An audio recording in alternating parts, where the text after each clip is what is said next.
And ito naman guys, nakikita natin na for some of you na nagdadanas ng mga tinik sa dibdib nila, mga paghihirap and challenges, may mga blessings na paparating sa inyo. Actually guys, nakikita natin na makaka-recover kayo sa inyong kabuhayan, no? Kung kayo ay may mga problema and challenges or may mga bagyo na pinagdaanan. Sa iba guys, literal na baka binagyo talaga yung lugar nyo kasi di ba sunod-sunod yung bagyo.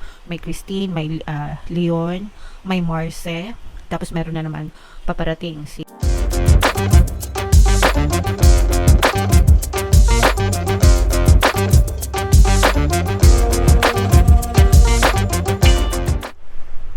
Hello guys, hello Virgo, welcome back to Pinay Pixie Tarot. Ang pamagat ng episode natin for tonight is full moon kapalaran para ngayong November to December para sa Virgo, Sun, Moon, Rising, Sign, and Venus. Yung full moon natin guys ngayong November ay sa November 15, tapos yung next na full moon naman natin ay sa December 15 mga kapiksi. So, ang reading na to ay para sa period na yan. And ang pamagat ng ating full moon guys ay Beaver Moon mga kapiksi. And also guys, naka-upload na sa ating YouTube channel yung inyong 2025 kapalaran. Kung hindi nyo pa napapanood, punta lang kayo sa homepage natin guys, hanapin nyo lang yung video para sa zodiac sa inyo. So ito yung ating full moon message para sa inyo guys. Confidence is your key to success. Napakaganda. So, kung gusto nyo maging successful sa buhay, mga kapisi, kailangan nyo magkaroon ng confidence and kailangan nyo maniwala sa sarili nyo. Kayo yung unang taong dapat naniniwala na kaya nyo. Okay? Kasi, kung di kayo naniniwala na kaya nyo, sino pa? Diba? May mga times nga na yung ibang tao naniniwala sa atin pero tayo mismo hindi tayo naniniwala, diba? So, wag ganon guys. Dapat kayo yung unang-unang taong maniwala sa sarili nyo. And para sa motivation nyo guys, favorite na sinasabi ko is yung kung kaya ng iba, kaya ko rin, no? So, pwede nyo rin yung sabihin sa sarili nyo guys, kung kaya ng iba, kaya ko rin. Alright? Para ma-motivate kayo mga kapiksi.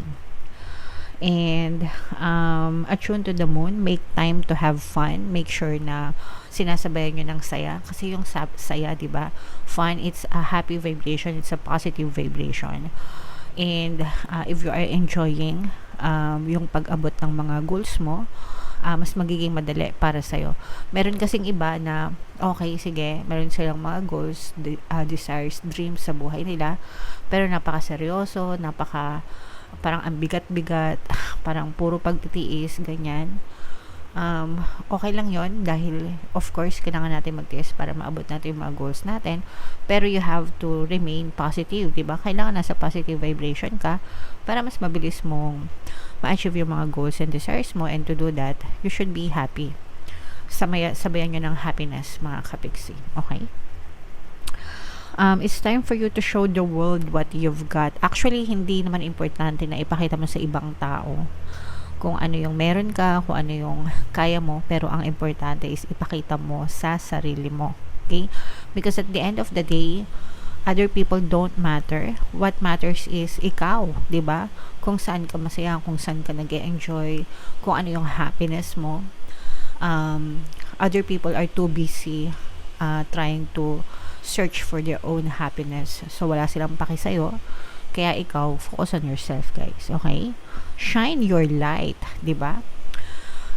Sisikat ka rin sa sarili mong pamamaraan. Not necessarily na being famous, pero yung tipong sisikat ka sa sarili mo. Nagets mo ba?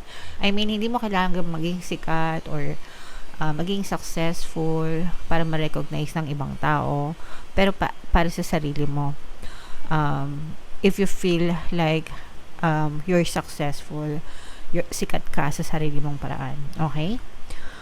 Spoil yourself, no? Paminsan-minsan kailangan natin yan para mag-enjoy, mga kapiksi. You've earned it and you've turned someone's head. Sabi nga nila, mga kapiksi, diba? Hindi ka pwedeng tamarin hanggang may goal ka sa buhay. And that's true naman.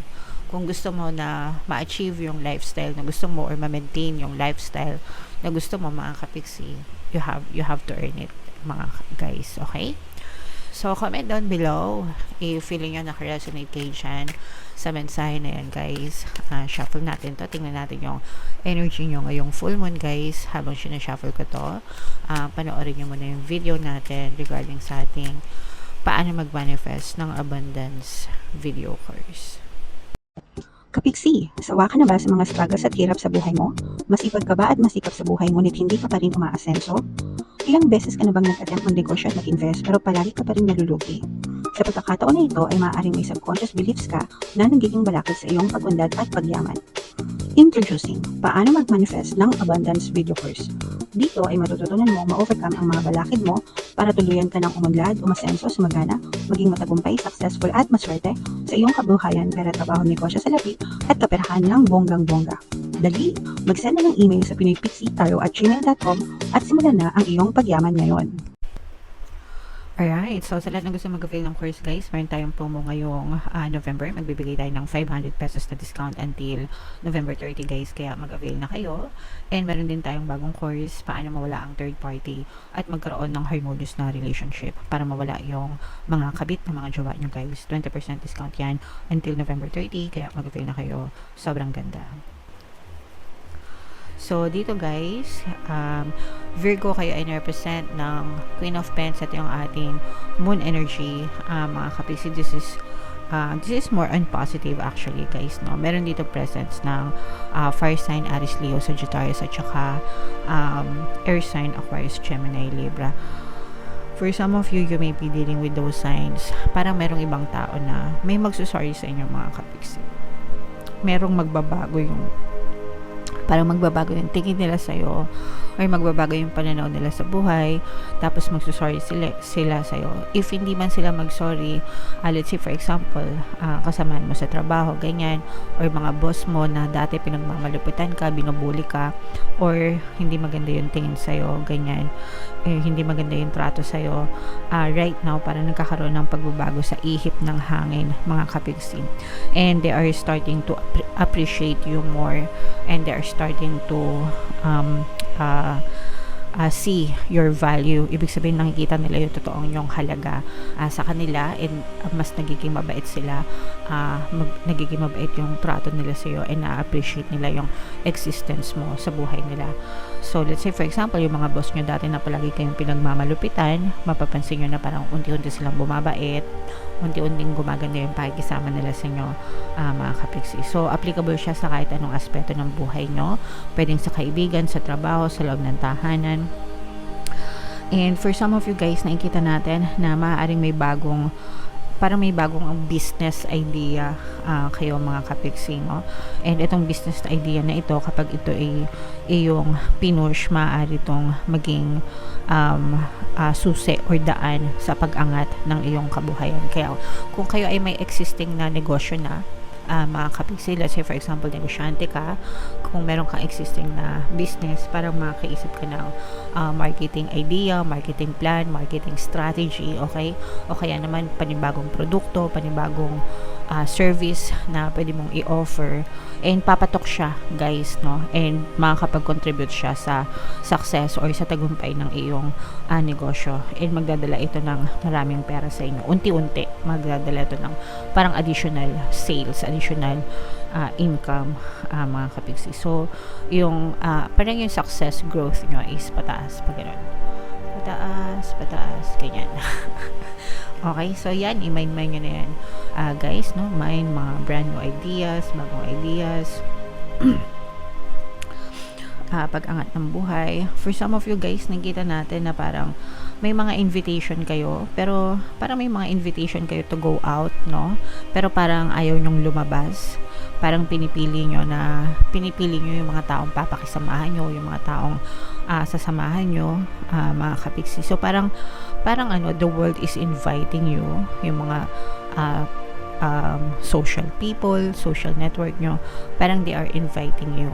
Pero ikaw, parang nilalayo mo yung sa sarili mo sa kanila. And it's fine, and it's also not fine. Sometimes, kailangan natin makisama, no? Because after all, tayo rin naman yung magtutulungan sa buhay, di ba? But also, okay lang din yan, di ba? Para sa own space mo, kung di mo talaga peg na makipagplastikan or what, it's okay to decline then yung mga invitations, mga kapiksi. Alright? And ito naman guys, nakikita natin na for some of you na nagdadanas ng mga tinik sa dibdib nila, mga paghihirap and challenges, may mga blessings na paparating sa inyo. Actually guys, nakikita natin na makaka-recover kayo sa inyong kabuhayan, no? Kung kayo ay may mga problema and challenges or may mga bagyo na pinagdaanan. Sa iba guys, literal na baka binagyo talaga yung lugar nyo kasi diba sunod-sunod yung bagyo. May Christine, may Leon, may Marce, tapos meron na naman paparating si nakalimutan ko yung pangalan, sorry. Nakalimutan ko yung pangalan. So, pero yung iba sa inyo, parang unti-unti na ulit na lumalabas yung liwanag sa buhay, no? So, literal na nakakabangon kayo sa mga sinapit nyong bagyo. And sa iba naman, figuratively, kung kayo ay nagdanas ng bagyo or problema or challenges guys, unti-unti kayo makakabangon and unti-unting sumisilip yung liwanag sa buhay nyo, mga kapiksi. And eto guys, parang parang nararamdaman ko din dito na mag-isa lang kayo na bumabangon on your own, pero pinipilit nyong tulungan yung sarili nyo, no? And okay lang yan guys, sometimes ganun talaga na hindi lahat ng tao sa paligid natin is maasahan natin, pero ikaw nga yung best friend mo, diba? Ikaw yung best friend mo, palagi ko yung sinasabi sa inyo.